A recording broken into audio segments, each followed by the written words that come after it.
हरे कृष्णा। अब पितृपक्ष आ रहा है। जो आश्विन महीना होता है उसका जो पहला पक्ष होता है कृष्ण पक्ष, वो पितृपक्ष कहलाता है। ये इस साल जो है 29 सितंबर से शुरू होने वाला है। इस समय जो हमारे पितर हैं, पितर कहें तो हमारे पिता माता और दादाजी जो भी ये शरीर छोड़ चुके हैं, वो सब पितर कहलाते हैं। उन सबको जो है पितर लोक है एक, वहाँ स्थान मिलता है। तो वो इस समय में धरती पर आते हैं सूक्ष्म रूप से, और वो चूँकि हमारा उनसे एक कनेक्शन है तो वो हमसे कुछ आशा करते हैं, कुछ जल, कुछ दान, इस तरह का आशा उनकी होती है। तो इस समय में कुछ कृत्य करने होते हैं जो कार्य करना चाहिए हर किसी को, क्योंकि माता पिता पितामह जो कोई भी है उनका हमारे ऊपर ऋण है, जिसको पितृ ऋण कहते हैं। उन्होंने हमारे लिए कुछ किया है तो हमारा भी कर्तव्य है उनके लिए कुछ करने के। तो इस समय में जो इन जनरल, और ये तब तक करना जरूरी है जब तक आप पूर्ण तरह भगवान को सरेंडर नहीं करते हैं, आप संन्यास नहीं ग्रहण कर लेते हैं, तब तक आपको ये कार्य करने हैं।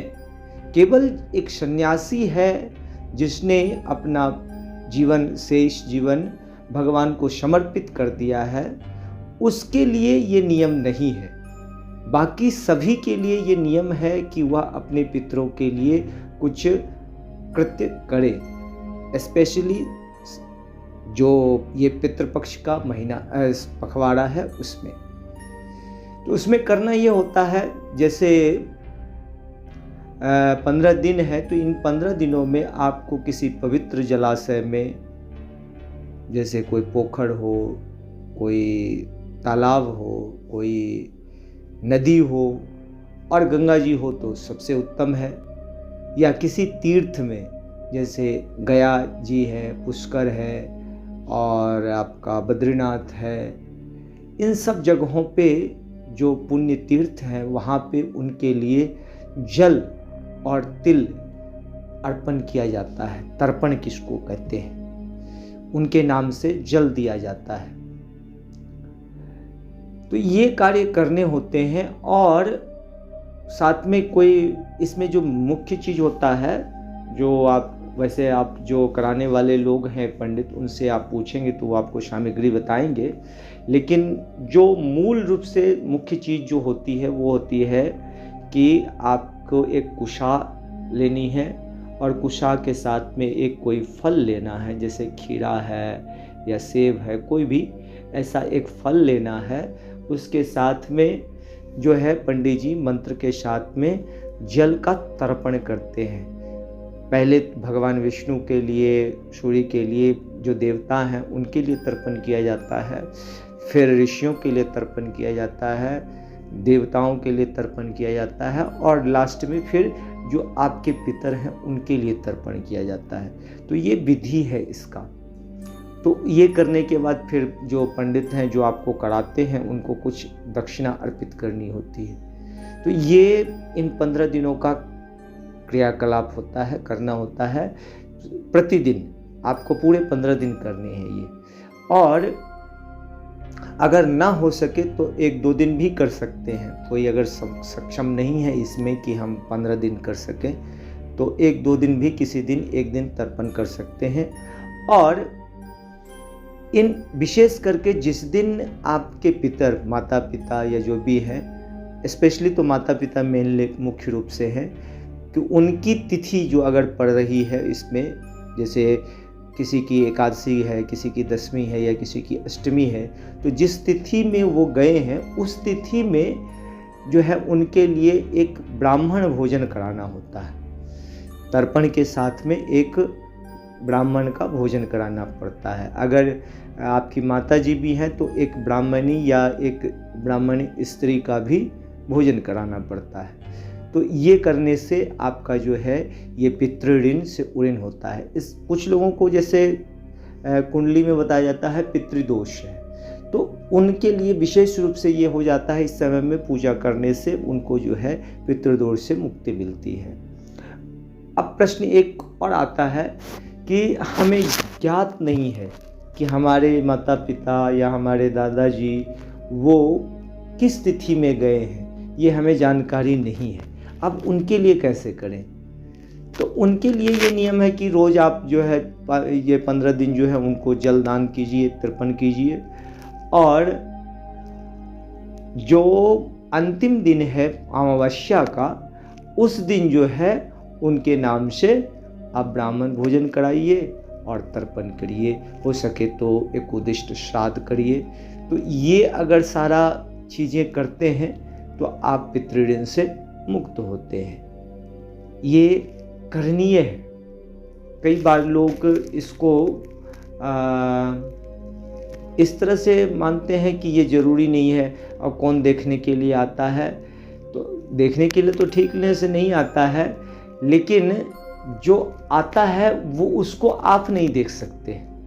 हमारे पितर तो आते हैं, लेकिन उनको आप नहीं देख सकते, आप में वो पावर नहीं है। और एक बात और है कि जो है पितर आते हैं, उनको मिलता है कि नहीं मिलता। हम तो यहाँ जल दे रहे हैं, उनको क्या मिलता है, इस बात का जानकारी। तो देखिए क्या है कि एक विधि है, एक सिस्टम है। उस सिस्टम को अगर आप फॉलो करते हैं तो चीज़ें पहुंचती है। जैसे आप कुरियर करते हैं या पोस्ट करते हैं, आप यहाँ पे जो है पोस्ट करते हैं, नाम पता लिखते हैं कि फलाने व्यक्ति को ये चीज़ हम पोस्ट कर रहे हैं, पार्सल कर रहे हैं या चिट्ठी भेज रहे हैं। उसके नाम पता के साथ में उस सिस्टम जो पोस्ट ऑफिस है उसमें आप जमा कर देते हैं। अब वो सिस्टम की जिम्मेवारी है। वो सिस्टम क्या करता है कि आपके जो व्यक्ति है जिसके नाम से आप भेज रहे हैं वहाँ वो डिलीवर कर देता है। वो उनका सिस्टम है। वो कैसे भेजता है वो उनका कार्य है। ऐसे ही यहाँ एक विधि है शास्त्रों में कि आप इस प्रकार से उनके लिए जलदान करेंगे, इस प्रकार से उनके लिए ब्राह्मण भोजन कराएंगे। एक विधि है। अब हम अगर उसको विधि को प्रॉपरली फॉलो करते हैं तो जो सिस्टम बना हुआ है भगवान का, देवताओं का बनाया हुआ, ऋषियों का बनाया हुआ सिस्टम है, उस सिस्टम के अनुसार आपके पितर जहाँ कहीं भी हैं वहाँ उनको पहुँच जाता है। अगर वो समझ ली सपोज दैट वो किसी पशु योनि में है तो उनको कैसे मिलेगा वो चीज़? तो उनके लिए सिस्टम ये होता है, जैसे ही आप उस विधि को फॉलो करते हैं तो जो पितर लोग के अथॉरिटीज़ हैं उनको ज्ञात है ये किसके लिए आया है। अब वो जो है उनको ये भी पता है कि आपके पितर कहाँ हैं, किस रूप में है, किस योनि में है। वो उस योनि में उस चीज़ को वहाँ तक पहुँचाते हैं। जैसे आपने अपने पितर के लिए ब्राह्मण भोजन कराया, अच्छा हलवा पूरी जो भी है बना के खिलाया, ठीक है। अब खाया तो ब्राह्मण आपके पितर को कहाँ से मिल गया? लेकिन ऐसा नहीं है। ब्राह्मण मुख है, यज्ञ अग्नि। भगवान कहते हैं मेरे 2 मुख हैं, एक अग्नि और एक ब्राह्मण। जब अग्नि में हम स्वाहा करते हैं तो वो एक विधि है। उस स्वाहा से सब देवी देवताओं को अग्नि के माध्यम से वो चीज़ें मिलती है। ऐसे ही जब हम ब्राह्मण के मुख में भोजन करते हैं, मतलब भोजन कराते हैं, तो वो भी एक सिस्टम है। उसके थ्रू जो है सब देव मतलब आपके देवताओं और पितरों तक वो चीज़ पहुंचती है। तो वो एक सिस्टम बना हुआ है, भगवान के द्वारा बनाया गया है। वो बहुत ही परफेक्ट सिस्टम है।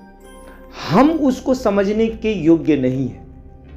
अगर आप उतने योग्य हो जाएं तो आप समझ सकते हैं, देख सकते हैं कि किस प्रकार से पितर खा रहे हैं, उसको ग्रहण कर रहे हैं, उसको मिल रहा है। तो जैसे हम यहाँ भोजन कराते हैं तो पितर लोक का सिस्टम है, आपके पितर जहाँ कहीं भी हो, किसी भी योनि में, जैसे सपोज मान लेते हैं कि आपके पितर कुत्ता बन गए, तब उनको कैसे मिलेगा? उनको उस दिन उस कुत्ते को एक विशेष भोजन कहीं से भी मिलेगा। क्यों? क्योंकि आपने उसके लिए अर्पण किया है। तो आपको नहीं पता कि कौन किस कुत्ते के रूप में आपके पितर हैं, लेकिन जो पितर लोग के अथॉरिटी है उनको पता है, तो वो उसका व्यवस्था कर देते हैं। तो ये भगवान का बनाया हुआ, ऋषियों के बनाया हुआ एक सिस्टम है, इसको अवश्य फॉलो करना चाहिए।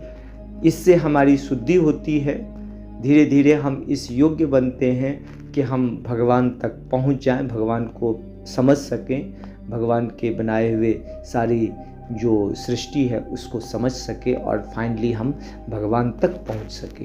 तो ये एक कर्म का मार्ग है और ये तब तक करना होता, मैंने शुरू में ही बताया, जब तक आप संन्यास ग्रहण नहीं कर लेते हैं, जब तक आप सन्यासी नहीं बन जाते हैं, आप मतलब एक सब पूरी तरह से भगवान को समर्पित नहीं हो जाते हैं, तब तक ये कार्य करने होते हैं। हरे कृष्ण।